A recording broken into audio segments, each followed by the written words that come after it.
लेकिन छोटी इंग फिर से गायब हो गई। सफाई कर्मचारी कमरे की सफाई कर रहे थे। उन्होंने गलती से खिड़की खोल दी, जिससे छोटी इंग फिर से खिड़की से उड़ गई जब तक कि बेटी दूर नहीं गई थी।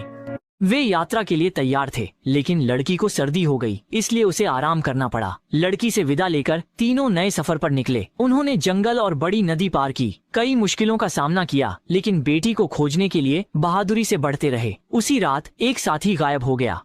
राजा बिंग दाजुआंग गलती से घास पर गिरकर जागे। तभी पेड़ से अजीब आवाज आई। छोटी साकुरा अनजाने में पेड़ की शाखा पर लटक गई थी। घायल साकुरा को बचाने के लिए ऊंचाई से डरने वाले दाजुआंग ने अपनी जान जोखिम में डालकर ऊपर चढ़े। मनोवैज्ञानिक संघर्ष के बाद दाजुआंग ने साकुरा को सफलतापूर्वक बचा लिया और उसके घायल पंखों का इलाज किया। साकुरा की आकाश की ओर देखने वाली आंखों को देखकर दाजुआंग ने उसे फिर से आजादी देने का निर्णय लिया। अगले दिन सुबह दाजुआंग ने चमत्कारिक रूप से ऊंचाई के डर को दूर कर लिया और अगले रास्ते पर जोखिम उठाने लगे।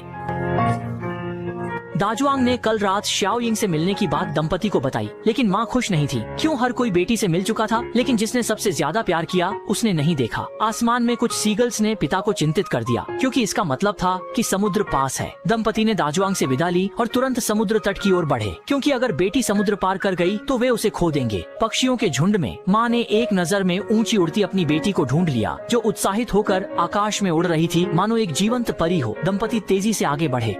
समुद्र किनारे पहुंचकर भी वे रुक गए, क्योंकि बेटी तट पार कर दक्षिण की ओर उड़ चुकी थी। निराश दोनों किनारे पर बैठकर एक दूसरे को सांत्वना देने लगे और बेटी के लिए प्रार्थना करने लगे। वापसी की गाड़ी में बैठते समय पापा को अनहोनी का एहसास हुआ और वे समुद्र की ओर दौड़ पड़े। असल में बेटी के पंख पूरी तरह ठीक नहीं हुए थे और तेज हवा के कारण वह समुद्र में गिर गई थी और लहरों से तट की ओर धकेली जा रही थी। उन्होंने तुरंत बेटी को बचाया और उसे कसकर पकड़ लिया। अंततः दोनों ने अपनी बेटी को वापस पा लिया। माँ ने खुशी से बेटी के लिए विशेष लाल मिर्च वाला कीट व्यंजन तैयार किया और पापा के साथ साझा किया।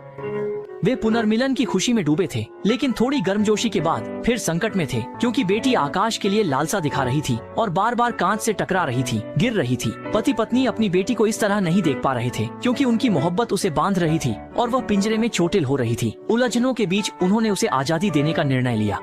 उन्होंने एक धूप सुबह चुनी, खुद बेटी को विदा करने के लिए। छोटी यिंग ने भी माता पिता को अलविदा कहने में संकोच किया। जैसे ही माँ ने धीरे से हाथ छोड़ा, यिंग ने फिर से पंख फैलाए और विस्तृत आकाश की ओर उड़ गई, उस स्थान पर लौट गई जो सच में उसका था।